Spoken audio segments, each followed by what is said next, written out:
What's good, y'all? I'm back with another video, and so I kind of wanted to talk about the Bible today, especially Genesis, which is the first chapter of the Bible. It's one of my favorite chapters in the Bible because it tells us so much about God and the forms of who He is, and just His morality and His love that He has for us, and His patience and His expectations. And so let's get right into it. So today I want to talk about the rainbow because I don't really see that many videos up here like that. Especially, I think it's a touchy topic, but I think it's a cool topic to talk about because the rainbow was actually in the Bible, and so today that's what I'm going to talk about. So let's just go back to the beginning of Genesis, it's story time, and then I'll break it down from there. So in the beginning of the Bible, God created Adam and Eve, right? And they started to like build their lineage, meaning like build their family, expanding things in that nature, right? And so years and years passed. And what's cool about it, number one, is that did y'all know that like in the Bible, people were actually living hundreds of years, right? So people were living like 938 years, something like that. Like there's literally, go back to Genesis. I don't want to give all the details because if I give all the details, then y'all might not go read it. So I just give you the story and let you go back and really unpack it and see it for your own spiritual eyes. But in the Bible, God was letting people live like 900 years, 800 years, 600 years, like hundreds and hundreds of years, very long lives, right? And so he created these humans and he was like, I'm gonna give you a substantial amount of time here. Let's see what you do with it. And what happened was people was not using that time efficiently as they can, especially kind of like today, right? It sounds like today. So people weren't being as efficient as they could have been with the time, right? So God looked around, he seen guys who was just like, oh, she fine, I'm finna make all them my wives. He's seen a lot of selfish behaviors, and people didn't have the right intention, right? So in this chapter, God is not focusing. He's not saying, oh, there's drug addicts, or there's homosexuals, or there's thieves or killers or any of this stuff, right? He's not murderers. He's not saying this, right? He's not pointing out that, but he's saying like overall he wasn't really feeling the way that humankind was really activating themselves on the earth, right? So he got tight. He was like, yo, what is going on? That he was like, I created y'all, I gave y'all all of this, I gave you the land, I gave you the rule over the animals, I gave you beautiful women, and men was just taking women as they please, and you feel me, let me holler at this shorty, let me holler at that shorty. So God got upset. And he was like, I'm about to destroy this. Like, I don't know why, but in my mind, I envision, somebody like, I envision him looking down at the earth like, just like, I'm about to get rid of this, right? I'm about to crumble it all up. So God gets so tight or whatever, and he's like, I'm about to just wash it away. I'm about to wash it away. So now God is like looking over the earth, right? He's looking, he's like, and he sees Noah, right? And Noah is one of the righteous men that he finds here, right? Noah has a heart after God. Noah will listen to God, and God needs somebody who will listen to him because we are God's vessels, right? And that's how we work. So God takes favor upon Noah. He says, you know what? I see that a lot of stuff is going on this earth. I see people are living the way they want. I see people are doing the things they want. He was like, so here's what I'm going to do. It hadn't rained, right? So it was about to, God said, I'm going to make it rain down. I'm going to make it pour down like flood, right? And keep in mind, it hadn't rained for years on years on years on years on years.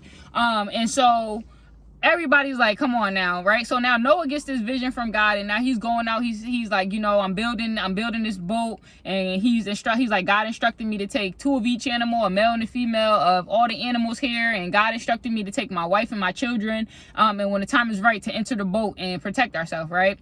And so people are looking at Noah like, come on now, if we ain't had rain in 50 years or 100 years and somebody just start building a boat or something ancient that they seen in a book before, like we would be like, why are you building that, bro? It's been 90 degrees here for 900 years, right? So he's sitting here like, preparing, right? And it's similar to when God puts a vision in our heart, right? God will put something in our heart and it doesn't make sense to everybody else, right? God tells us to build our boat. Our boat is something different in our life, right? But we tell other people and then they're like, bruh, it ain't been a boat, it ain't rained in years. What you gonna float over? It's straight desert here, right? And that's kind of how they look at our vision, right?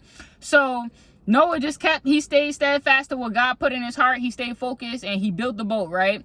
And so when everything started to happen, God was like, all right, now's the time to enter. So Noah and his family entered the boat, and it starts to flood, right? Everything floods. Now God rains down on the earth. He rains down on the earth so much that there's nothing to be left. He wiped everything out, right? He made sure but while he was building, he even instructed Noah, which was so freaking cool to me. So he instructed Noah like how many windows to put in. He instructed him like to put the window at the top, right? And he also instructed him that once everything flooded, right? So now we're going into the flood. Things have started to flood. God was so specific with his details if we listen, like, and this is in real life too. I'm using this as a symbolic thing and then also as a true story at the same time.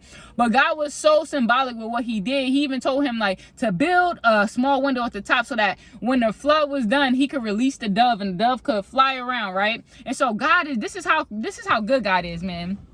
So he instructed him to build that window, right? So now the flood is coming and everybody's being wiped away. And Noah is looking out and he remembers, like, you know, he's listening to God's instructions. So he releases the dove after a long time of it raining, right? And the dove doesn't have anywhere to go back, right? So the dove flies back to the boat. And so this is kind of becomes a theory of testing, like, is everything done, right? And so over the couple of weeks or months and things in that nature, Noah does this, right, a couple of times. And eventually, a year later, God dries up the land, right? Noah releases the bird for the last time. The bird flies away. The dove flies out, but it never returns, which let Noah know, hey, he's found land, and now it's safe for us to exit and go on to where we're supposed to be. And so that happened. And so they come out and they live, right? But when they come out and live, God makes this promise, right? He makes this promise so that we don't have to always be worried about being washed away, about God's anger or wrath just being washed on us, right? So God makes this promise. He gives them the rainbow, and he says, listen, he says, as long as this is my covenant to you, this is my agreement, and this is very special because this is a promise that God gives to us. He's like, as long as you guys live, like, I will never express my anger. I will never do it in a way that washes y'all away. And he makes a promise that he's not upset with us, and that he's not gonna, like, God may not agree with us, but never will he again wash away his people with water, with rain, with a flood. And so that really is important to me, man. And that I didn't even know, right? And I was like, I think like I was like 25 or 26 when I learned about what the rainbow was in the Bible. But it's just crazy because the rainbow actually specifies God's promise to us, like, you know, and God's saying, like, no matter how angry you get, I'll never just wash you away. I never just do that again. And so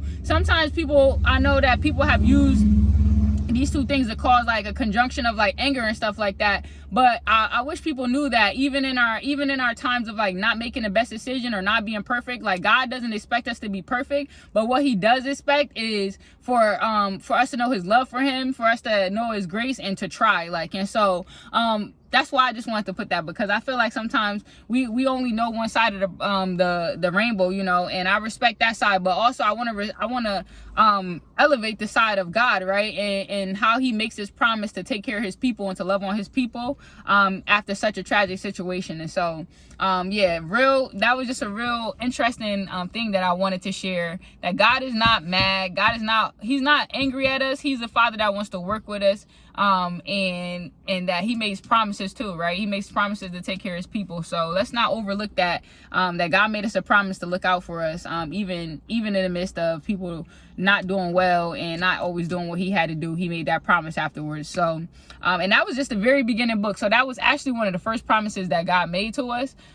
So yeah, I just had to share that though, because I don't know. Let me know, comment below, let me know, have you ever did you know about the rainbow in the Bible, and what did you think it meant, and what do you think it means now that we kind of been able to unpack it and talk a little bit about the experience with the rainbow and God's expectations, and then where things have went now. So yeah, I don't know, I'm making these videos, y'all, but I'm gonna follow up with that video with more. But like, comment, share, subscribe. I just wanted to teach a little bit about the rainbow, since it's Pride Month. There's like the rainbow. I'm here for it. Let's talk about the rainbow. So yeah, like I said, like, comment, share, subscribe, show love, and share this with somebody who may not know what God's purpose for the rainbow was when he created it. And thank y'all for watching. Peace.